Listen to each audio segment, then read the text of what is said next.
Hola, soy Óscar Oviedo. Bienvenidos a un nuevo episodio de nuestro análisis bíblico producido por el Ministerio 147. Recuerda que puedes escucharnos en nuestras diferentes plataformas, las cuales todas están en la descripción. El tema para nuestro episodio de hoy es titulado Señales del Reino. Cuando hablamos de las señales del reino, nos referimos a los eventos previos a la segunda venida de nuestro Señor Jesucristo. Nuestro nombre denominacional incluye un elemento que hace alusión directa a este evento. Somos adventistas.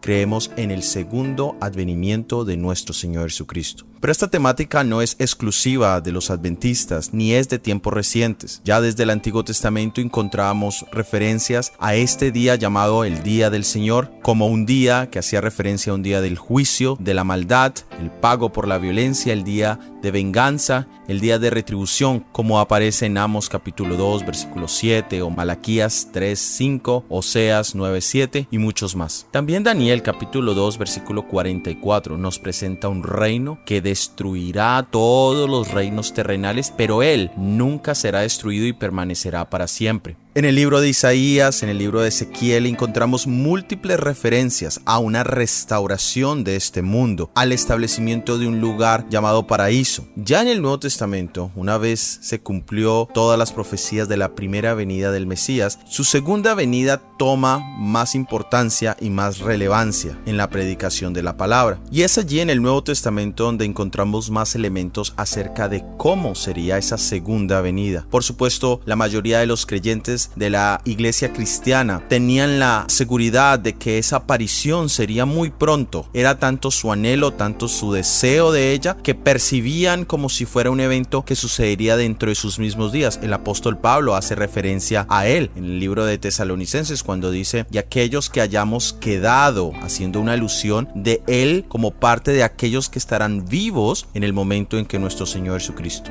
Pero con el pasar de los días, de los años, muchas personas empezaron a espiritualizar la segunda venida, y es allí donde hoy, casi 2000 años después de la venida de nuestro Señor Jesucristo por primera vez a la tierra, encontramos diferentes ideas, diferentes conceptos acerca de la segunda venida de nuestro Señor Jesucristo y diferentes interpretaciones de las señales del mismo. Pero es bueno dejar claro varios principios o varios elementos en cuanto a la manera en que nuestro Señor Jesucristo regresará. Lo primero es que será una venida personal y literal.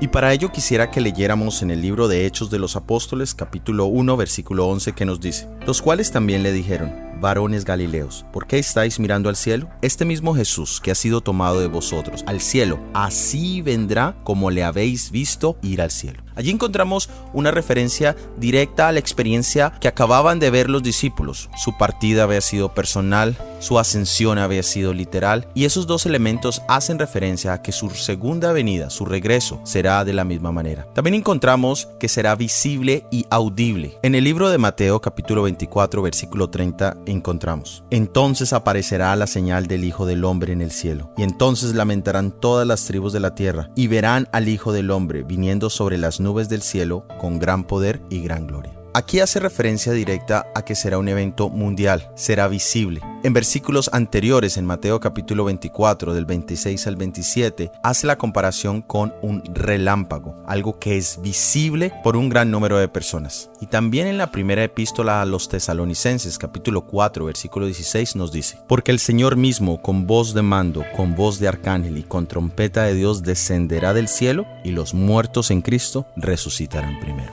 Aquí hace una comparación con un instrumento musical que es muy difícil modular su sonido, y se trata de la trompeta. La trompeta es usada como elemento de alarma, de llamado, y sus características son exactamente lo contrario a algo silencioso, algo oculto. También encontramos que su segunda venida tiene elementos de gloria y de triunfo. Encontramos que Él vendrá con todos sus ángeles, Mateo capítulo 25, versículo 31. Vendrá con gran poder y gran gloria, como ya lo leímos en Mateo 24, 30. Y vendrá victorioso, especialmente sobre todos nuestros enemigos, sobre el pecado y especialmente sobre la muerte. También encontramos el elemento cataclísmico, es decir, del fin de todo el sistema de vida como la conocemos hasta este momento. Y la segunda epístola de Pedro, capítulo 3, versículo 10 nos dice: pero el día del Señor vendrá como ladrón en la noche, en la cual los cielos pasarán con gran estruendo, y los elementos ardiendo serán deshechos, y la tierra y las obras que en ellas hay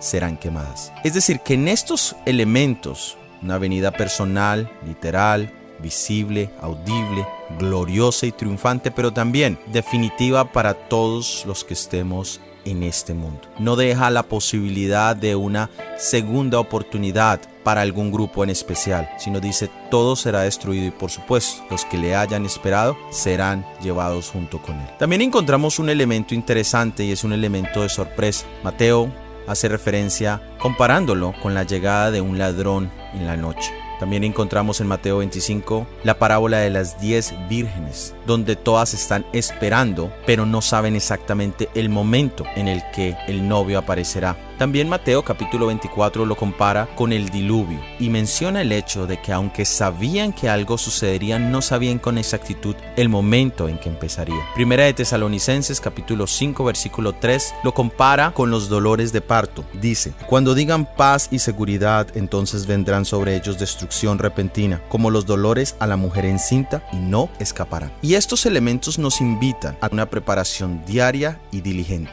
Por supuesto, cuando pensamos en la preparación que se necesita para ese momento y sin saber cuándo sucederá, y añadiendo el elemento de fragilidad que tenemos todos en nuestras vidas, la falta de seguridad de poder garantizar nuestros días en esta tierra, nos invita a vivir un día a día como si ese fuese nuestro último día en esta tierra, como si ese fuese el día en que Jesucristo regresará. Y por eso Primera de Tesalonicenses capítulo 5, versículo 6 nos invita diciendo: por tanto, no durmamos como los demás, sino velemos y seamos sobrios, porque los que duermen, de noche duermen, y los que se embriagan, de noche se embriagan. Pero nosotros somos del día, somos sobrios, habiéndoos vestido con la coraza de fe y de amor, y con la esperanza de salvación como yelmo. Ahora, cuando hablamos de las señales de ese reino, las señales de su segunda venida, hay 3 capítulos en particular que hablan extensamente de las señales de la segunda venida de nuestro Señor Jesucristo. Está Mateo capítulo 24, está Marcos capítulo 13 y está Lucas capítulo 21. En el libro de Mateo capítulo 24 encontramos un contexto interesante. Jesucristo en el capítulo 23 había tenido un diálogo profundo con los fariseos y viene saliendo del templo y ha hecho ya una predicción de que ese templo no duraría para siempre, y allí sale hacia el monte de los olivos,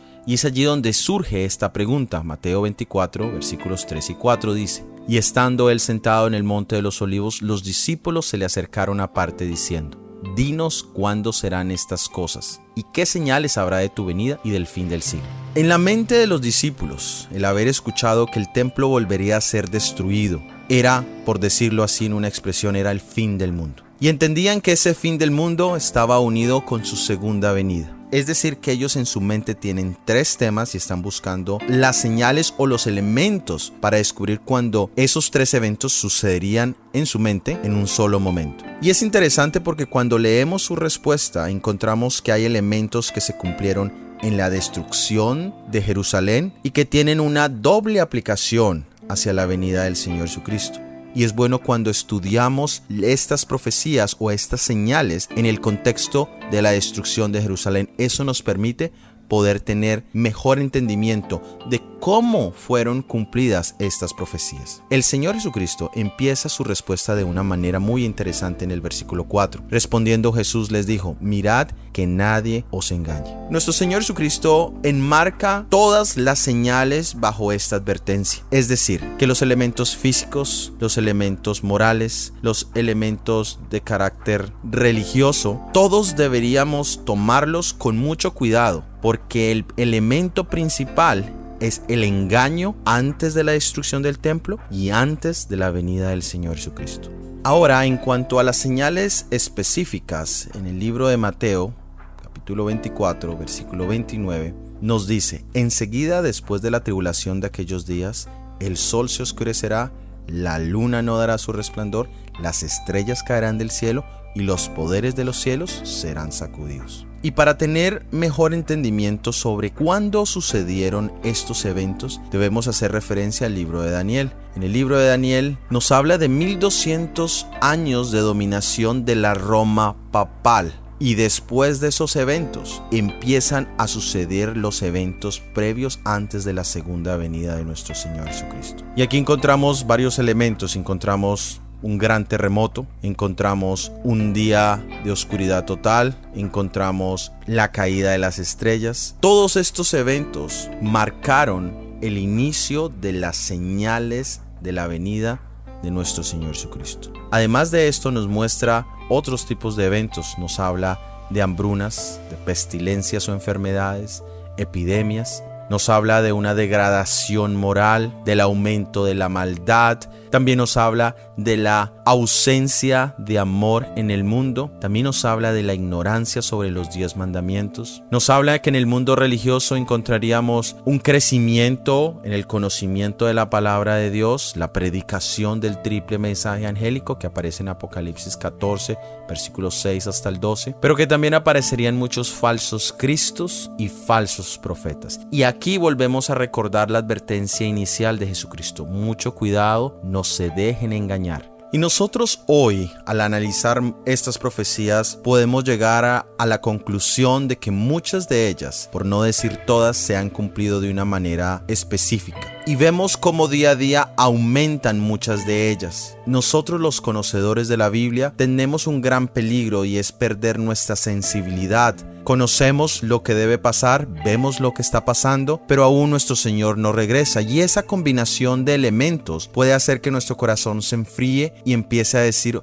esto todavía toma mucho tiempo. Y en ese sentimiento de demora podemos caer en el grave peligro de dejar de velar y orar. ¿Cuál es el objetivo final de estas señales del reino? El objetivo de estas señales es indiscutiblemente buscar despertar nuestra necesidad de un Salvador inminente para el día de hoy. Es peligroso cuando utilizamos estas señales de cualquier otro modo para infundir miedo en las personas, porque sabemos que lo que transforma es el amor de Dios. Y cuando el amor de Dios entra en el corazón, todos los temores son erradicados. Las señales solamente nos permiten saber lo cercano que estamos de ese gran momento de volvernos a encontrar con nuestro Redentor. Y es por eso que la pregunta siempre debe ser cada mañana: ¿estoy listo para encontrarme a mi Salvador hoy? ¿Estoy viviendo de acuerdo a las señales del reino? Me gustaría leer como verdad central para nuestro episodio de hoy del libro Hogar Cristiano, página 12. Y dice: